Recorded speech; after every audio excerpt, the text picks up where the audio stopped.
रहीम अस्सलाम वालेकुम स्टूडेंट्स, कैसे हैं आप सब। उम्मीद है सब खैरियत से होंगे। आज पंजाब टेक्स्ट बोर्ड की जो है वो मैथ्स की 9 क्लास की एक्सरसाइज 1.2 का जो है वो क्वेश्चन नंबर 3, 4, 5 यानी कि इसको कंप्लीट करवा दूंगी। इससे पहले क्वेश्चन नंबर 1 और 2 इससे पिछली वीडियो में मैं करवा चुकी हूँ। तो वीडियो शुरू करने से पहले रिमाइंड करवा दूं कि अगर आप मेरे चैनल पर नए हैं तो चैनल को सब्सक्राइब करें ताकि आपको मज़ीद आने वाली इस तरह की इंफॉर्मेटिव वीडियोस आपको मिल सकें। और अगर वीडियो में कुछ सीखने को मिले तो वीडियो को लाइक और अपने फ्रेंड्स के साथ शेयर ज़रूर कीजिएगा, क्योंकि क्लास 9 के सिंध बोर्ड और पंजाब बोर्ड की पूरी बुक मैं सॉल्व करवा रही हूँ, जर्नल और साइंस दोनों ग्रुप्स की। ठीक है, उसके बाद इंग्लिश ग्रामर के जितने भी बेसिक चीज़ों से लेकर हाई फॉर्म तक यानी कि टेंसेस, नाउन और सारी ग्रामर भी मैं साथ साथ सॉल्व करवा रही हूँ। तो अपने फ्रेंड के साथ भी शेयर कीजिएगा ताकि फ्री ऑफ कॉस्ट सबको जो है वो एजुकेशन सब तक पहुँच सके। तो चलते हैं, क्वेश्चन को स्टार्ट करते हैं। क्वेश्चन नंबर 3 हमारे पास है। सारे ये मैट्रिसेस दिए हुए हैं आपको। मैं कोई एक्सरसाइज जो है इसकी वीडियो नंबर 1 में सारे मैट्रिसेस के बारे में साथ साथ क्वेश्चन के हिसाब से समझाती जा रही हूँ।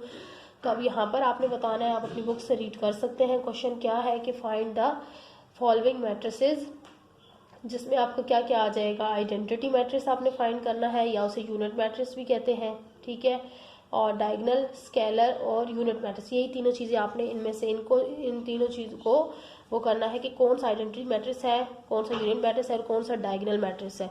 ठीक है, तो इस क्वेश्चन को सॉल्व करने से पहले तो आपको ये पता होना चाहिए कि स्केलर मैट्रिक्स, यूनिट मैट्रिक्स और डायगोनल मैट्रिक्स क्या होते हैं। यूनिट तो आइडेंटिटी सेम होता है, ये मैं आपको पिछली वीडियो में क्वेश्चंस में समझा चुकी हूँ। ठीक है, तो अब देखें हमारे पास डायगोनल का भी मैं इससे लास्ट वीडियो में आपको समझा चुकी हूँ।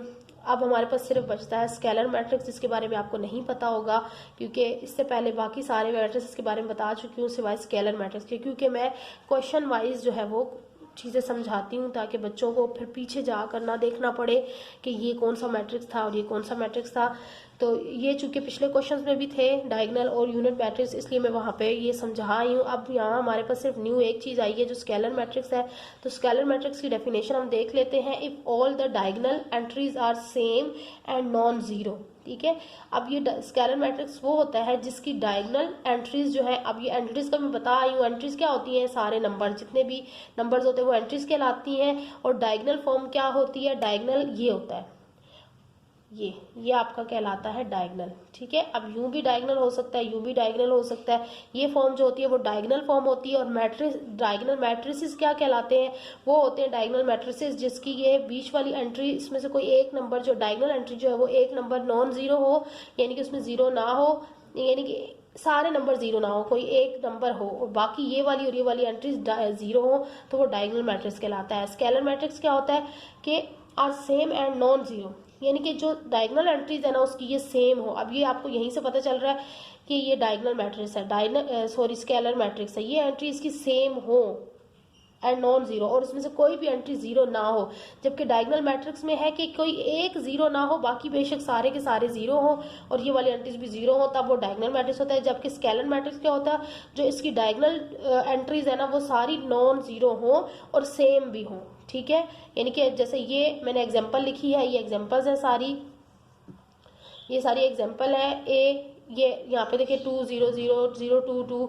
अब इसकी ये जो फॉर्म है ना, ये देखें 2 तीनों जगह पे 2 आ रहा है, यानी कि एंट्री सेम भी है, सेम भी हो गई और नॉन जीरो, ये वाली एंट्रीज नॉन जीरो होनी चाहिए। ठीक है, यहाँ पे ये नॉन जीरो यानी कि जीरो नहीं है, इसमें कोई भी जीरो नहीं है और सेम भी है, तो ये भी एक स्केलर मैट्रिक्स है। भी आप देख लें, यहाँ पर भी देख लें 3 0 0 3। अब ये भी इसकी डायगोनल एंट्री ये भी सेम है और ये नॉन जीरो नहीं है, ये भी डायगोनल मैट्रिक्स है। अब यहाँ देखिए अगर आपके पास ये फॉर्म आ जाती है, सिंगल मैट्रिक्स है और सिंगल एंट्री है इसके अंदर, तो परेशान नहीं होना। ये टोटली ये जो होगा ये स्केलर मैट्रिक्स होगा, क्योंकि इसको यूं देखे या यूं देखे इसकी जो एंट्रीज है वो सेम है, तो ये आपका स्केलर मैट्रिक्स में आ जाएगा। ठीक है, तो यूनिट मैट्रिक्स आपको मैं पहले बता चुकी हूँ। यूनिट मैट्रिक्स में थोड़ा सा फिर बता देती हूँ कि उसकी डायगोनल एंट्रीज होती है 1 होती है। ठीक है, जैसे ये है ये डायगोनल एंट्री उसकी 1 होनी चाहिए, वो यूनिट या आइडेंटिटी मैट्रिक्स कहलाता है। और स्केलर मैट्रिक्स अभी आपको बता दिया, डायगोनल भी बता दिया कि ये फॉर्म उसकी जो है वो कोई एक नंबर हो, बाकी बेशक सारे जीरो हो, लेकिन डायगोनल फॉर्म में उसका एक आध नंबर होना चाहिए और बाकी उसकी साइड वाले सारे जीरो होने चाहिए, तो वो डायगोनल होगा।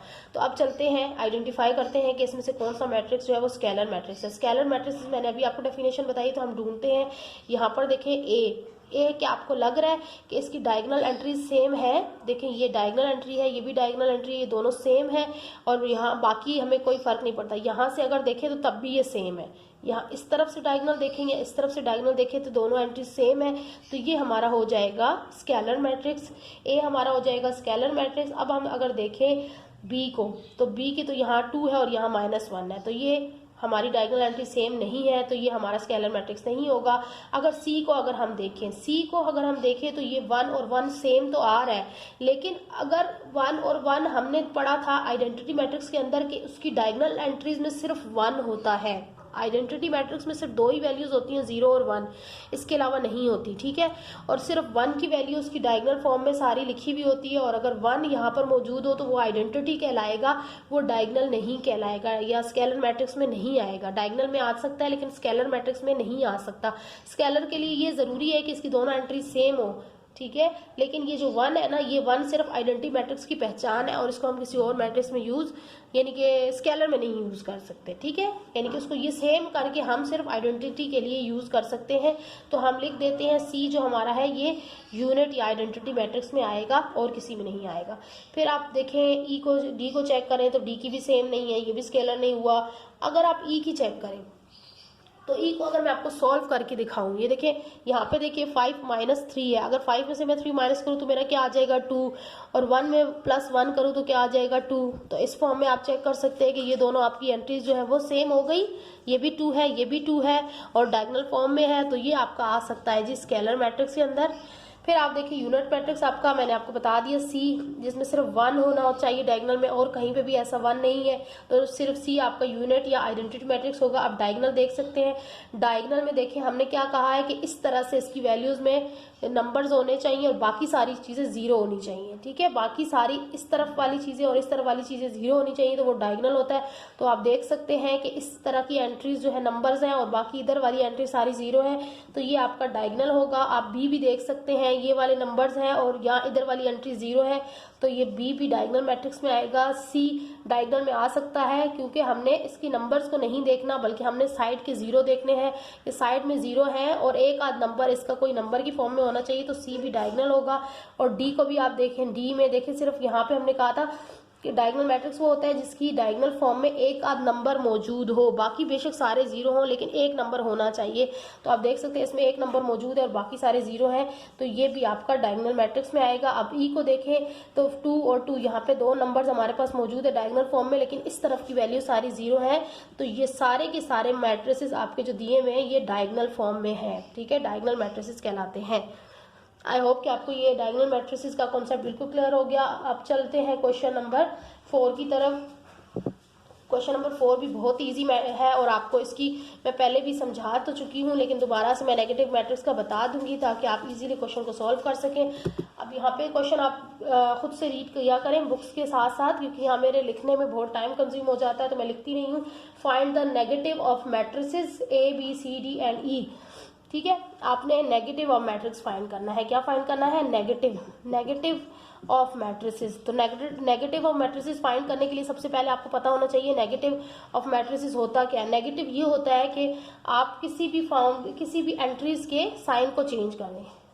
चेंज साइन ऑफ एंट्रीज, यानी कि जितनी भी एंट्रीज उसके अंदर, एंट्री की डेफिनेशन आपको बता चुकी हूँ कि एक अगर वो है आपके पास मैट्रिक्स है 2 0 1 3 तो या -3 आप यहाँ लगा लें, तो ये आपकी एंट्रीज हैं। ये भी एंट्री है, ये भी एंट्री है, ये भी एंट्री है, ये भी एंट्री है। अब इनके आप अगर साइन चेंज कर देंगे ना तो वो आपका हो जाएगा नेगेटिव मैट्रिक्स, ठीक है। तो चलते हैं इनके क्वेश्चन की तरफ। पहले हम मैट्रिसेस लिख लेते हैं। ए हमारे पास क्या है 1 0 -1, फिर आपके पास है बी आपके पास है जी 3 -1 2 1, ठीक है, पहले मैं इन दोनों की चेंज कर देती हूँ। आप देखेंगे ए मैट्रिक्स है, इसको मैं चेंज कर रही हूँ नेगेटिव मैट्रिक्स में। ठीक है, नेगेटिव में चेंज करने के लिए हमने उस मैट्रिक्स के नाम के साथ माइनस का साइन जरूर लगाना होता है, जिससे हमें आंसर शो होता है कि जी ये नेगेटिव मैट्रिक्स है। देखें, अब यहाँ पर देखें 1 है प्लस का, मैं इसके साथ क्या लगा दूंगी माइनस। यहाँ पर 0 प्लस माइनस में कोई नहीं लगाते, 0 दोनों तरफ होता है। ठीक है, तो 0 के साथ कुछ भी नहीं मेंशन किया जाता। अब यहाँ पर ये वाला माइनस जो है 1 का माइनस है। अब यहाँ अगर हम +1 लगा दें, वैसे तो आपको पता है प्लस लगाने की नीड नहीं होती, जब ना हो कुछ तो समझ में आ जाता है कि ये प्लस है। तो ये इसका आपका आंसर हो गया, ये आपका आ गया नेगेटिव मैट्रिक्स। ठीक है, अब हम बी को देखते हैं, बी को कन्वर्ट करते हैं। अब यहाँ पे 3 प्लस का है, इसको माइनस का कर दें, 2 प्लस का है, इसको माइनस का कर दें, 1 जो है माइनस का है, इसको प्लस का कर दें, और ये वाला 1 प्लस का है, इसको माइनस का कर दें।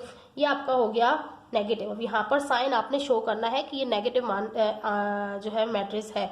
अब आप चलें सी की तरफ। सी हमारे पास देखिए क्या है, सी हमारे पास है 2 6 3 2। अब इसकी सारी एंट्रीज जो है वो प्लस में है, तो हम इसको सिंपली नेगेटिव में कर देंगे, इसके साइन को भी नेगेटिव में कर देंगे। आप देखिए सबके साथ माइनस लगा लेंगे क्योंकि सारे प्लस वाले हैं, तो ये आपका नेगेटिव मैट्रिक्स हो जाएगा। अब हम चलते हैं नंबर डी की तरफ। डी को देखिए क्या है, -3 2 -4 और 5। तो अब इसको चेंज करने जा रही हूँ मैं, -d इज इक्वल टू, अब साइन चेंज कर दें, 3 माइनस का है प्लस कर दें, 2 प्लस का है माइनस कर दें, -4 है तो +4 कर दें, और +5 है तो -5 कर दें। तो ये आपका हो गया डी। ठीक है, तो अब हम चलते हैं क्वेश्चन लास्ट की तरफ, जो लास्ट हमारा है ई। ई में देखिए क्या आपको लिखना होगा। आपके पास ई गिवन है, जिसमें है 1 -5 और 2 और 3। अब इसको हम माइनस में कन्वर्ट करेंगे, -e लिख दिया। अब ये किसकी इक्वल आ जाएगा, इक्वल नहीं लगाऊंगी क्योंकि आंसर लिख रही हूँ। अब -1 प्लस का था माइनस कर दिया, 2 प्लस का था माइनस कर दिया, 5 प्लस का है माइनस का है तो प्लस कर दूंगी, और 3 भी माइनस का है तो प्लस हो गया, और यही आपका आंसर होता है। आई होप कि आपको नेगेटिव मैट्रिक्स भी समझ में आ गए होंगे। Question number 4। अब चलते हैं क्वेश्चन नंबर 5 की तरफ।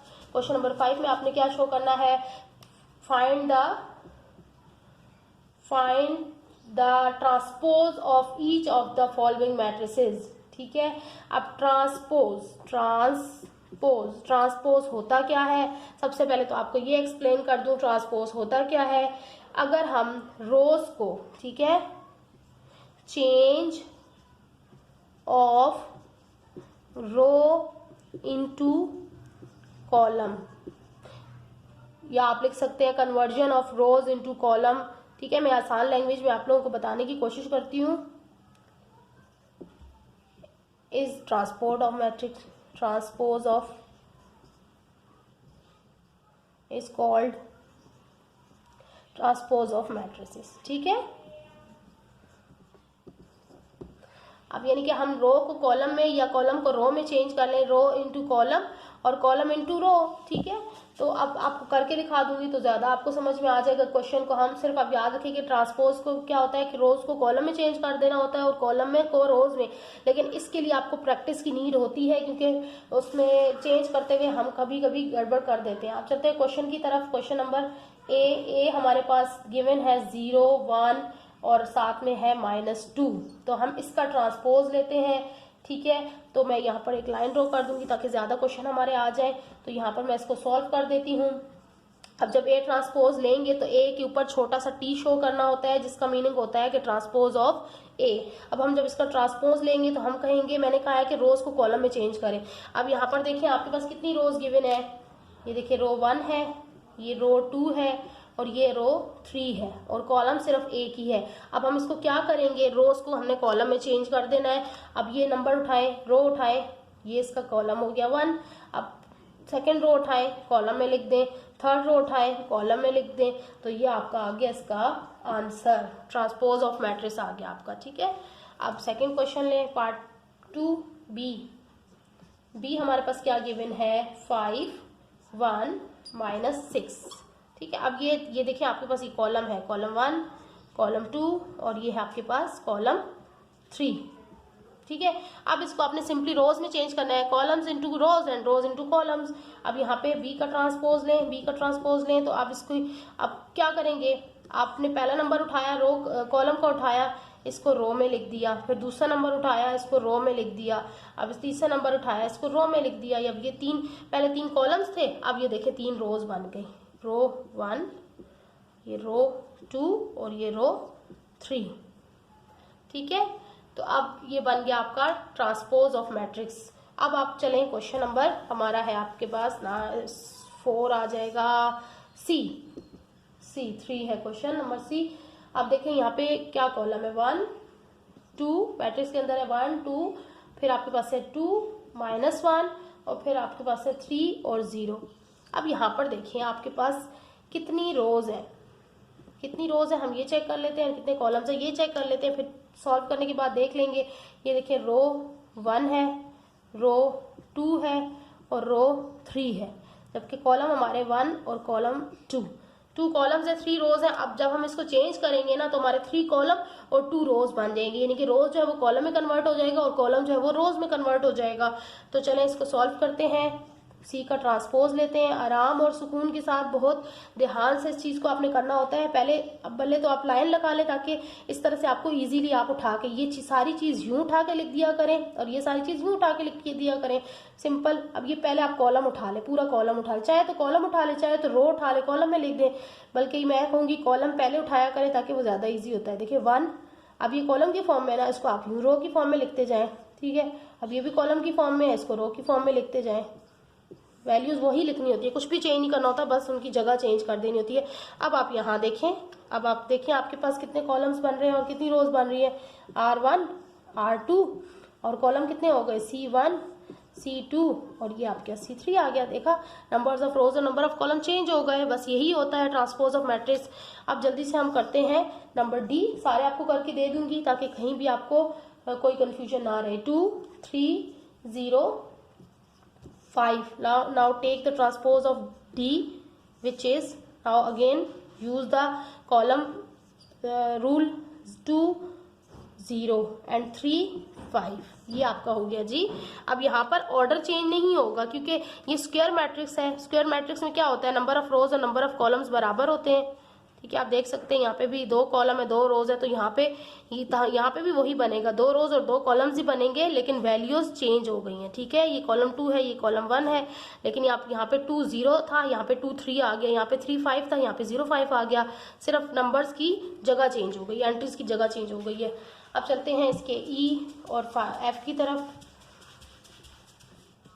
ई एफ है, ई कॉलम है 2 3 -4 और 5, तो इसका ट्रांसपोज ले लेते हैं। ई ट्रांसपोज क्या आ जाएगा, देखिए कॉलम को उठाएं 2, इस तरह लाइन ड्रॉ कर लिया करें ताकि आपको भूले ना कि आप कौन सी चीज लिख रहे थे, ठीक है। तो 2 -4 और ये 3 और 5 आ गया, ये आपका आंसर आ गया। अब आप देखें एफ आपके पास कॉलम है 1 2 3 4, आप एफ का ट्रांसपोज लें, तो ये आप कॉलम उठाएं, पहले 1 रो में शिफ्ट कर दें और फिर दूसरा उठाएं तो रो में शिफ्ट कर दें, तो ये आपका आ गया आंसर। आई होप कि आपको ये क्वेश्चन भी समझ में आ गया होगा, इजी है, इतना मुश्किल नहीं है, थोड़ी सी प्रैक्टिस की नीड होती है, प्रैक्टिस कर लें तो फिर आपको ये बिल्कुल आपकी फिंगर्स के नीचे फौरन सेकंड्स में आप लोग ये सॉल्व कर लेंगे।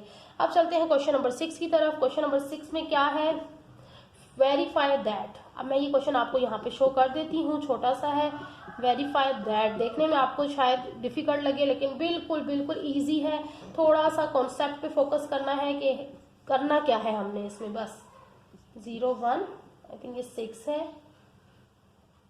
0 ही है, और उसके बाद दूसरा हमारा जो दिया हुआ है बी गिवन है 1 1 2 और 0।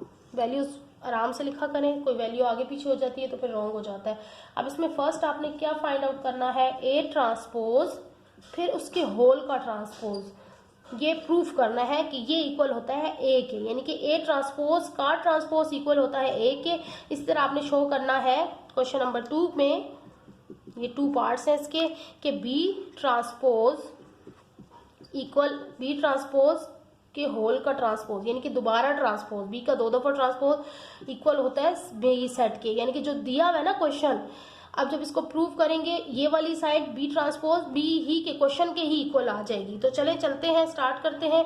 यहाँ पे मैं साथ साथ आपको करके सॉल्व करके दिखा देती हूँ। अब सबसे पहले ए ट्रांसपोज के लिए तो हमें सेट ए की नीड है, तो ए सेट हम लिख लेते हैं, क्या है 1 2 0 1। अब ले इसका ट्रांसपोज, ट्रांसपोज में क्या होता है, नंबर ऑफ रोज और नंबर ऑफ कॉलम्स चेंज हो जाते हैं। ये है 1 कॉलम में लिखा हुआ है, इसको मैं रो में लिख लेती हूँ। ये भी कॉलम में लिखा हुआ है 2 और 1, इसको मैंने रो में लिख लिया। ये तो आ गया आपका ए ट्रांसपोज। अब आपने क्या बताना है, ए ट्रांसपोज का ट्रांसपोज, ठीक है, यानी कि इसका आपने दोबारा से ट्रांसपोज लेना है। मैं यहाँ पर फिलहाल जगह नहीं है, ये सॉल्व करके दिखा देती हूँ। अब यहाँ देखें ए ट्रांसपोज तो मेरे पास आ गया। अब मैंने दोबारा से इसका लेना है ट्रांसपोज, तो ट्रांसपोज दोबारा से क्या करूंगी, ये ए ट्रांसपोज जो मेरा आया ये वाला उठाऊंगी मैट्रिक्स। अब इसका मैंने ट्रांसपोज लेना है, ठीक है। तो अभी ये आया नहीं है ट्रांसपोज, ये मैंने ए ट्रांसपोज लिया, ये ए ट्रांसपोज है, ठीक है। अब यहाँ पर मैं ए ट्रांसपोज का ट्रांसपोज लेने जा रही हूँ। तो अब देखें ये कॉलम है, इसको रो में चेंज कर दें, ये भी कॉलम है, इसको रो में चेंज कर दें, तो ये आपका आ गया ए ट्रांसपोज का ट्रांसपोज। अब देखें कि क्या ए ट्रांसपोज का ट्रांसपोज ए के इक्वल है, ये आपका ए है, ये आपका ए है। देखें ए ट्रांसपोज का ट्रांसपोज इक्वल होना चाहिए ए के, तो ये देखें 1 2 1 2 और 0 1 और 0 1, आपको पता चल गया कि ये ए ट्रांसपोज का ट्रांसपोज ए के इक्वल है। तो हम लिख लेते हैं सो प्रूव्ड ए ट्रांसपोज का ट्रांसपोज इक्वल है ए के। हमने प्रूव कर दिया कि ए ट्रांसपोज होल का ट्रांसपोज इक्वल होता है ए के, ठीक है। अब हम बी का इसी तरह आपको दिखा देते हैं। सेट बी हम उठाएंगे, देखिए बी हमारे पास क्या है, बी हमारे पास है 1 1 2 एंड 0। 1 1 2 एंड 0 में आपने क्या करना है, सबसे पहले लेना क्या है, आपने बी का ट्रांसपोज लेंगे सबसे पहले। तो बी ट्रांसपोज आप सिंपली लेंगे तो आप रो को कॉलम में चेंज करें 1 और 2 और ये 1 और 0 1 और 0, ये आपकी रो और कॉलम चेंज हो गया, ये आ गया बी का ट्रांसपोज। अब हमने क्या करना है, बी के ट्रांसपोज का ट्रांसपोज लेना है, बिल्कुल एक ही तरह। तो उसके लिए बी, पहले बी का ट्रांसपोज ये लिखा हुआ है, अब इसका ट्रांसपोज ले लें दोबारा से। तो ये कॉलम है, रो में चली जाएगी 1 1, अब ये रो है, ये कॉलम में चला जाएगा 2 और 0। पीछे वाली चीज़ को ना देखना वरना कंफ्यूज हो जाओगे, सिर्फ आप जो इससे ऊपर कर रहे हो ना, जो आंसर आया है ना बी का ट्रांसपोज, उसी को देखना है, ठीक है। अब आप देखें बी ट्रांसपोज का ट्रांसपोज और बी का नंबर, ये देखें बी सिंपल बी 1 1 1 1 और 2 0 दोनों सेम है। तो हम लिख देंगे सो proved that B transpose whole transpose is equal to B, ठीक है।